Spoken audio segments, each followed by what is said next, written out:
পিরিতে করলো কি হাল সমাজে কইরা দিছে কাল কি যে ব্যথা দিয়া গেলি বলা যায় না মুখে বড় নিঃস্ব কইরা গেলি রে তুই পাগল বলে লোকে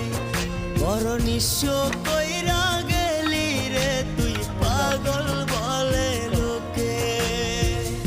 কায়ু পাইবা মানুষ আইবা দিনের বেলা দেখবা আন্ধার আন্ধার মনে হইব হ্যাঁ টাকা ভাই কেমন কাজ করে দেয় না এটা বাজে কয় যে মিনিমাম 1 মিনিট লেগে যায় কি ছিল মোরা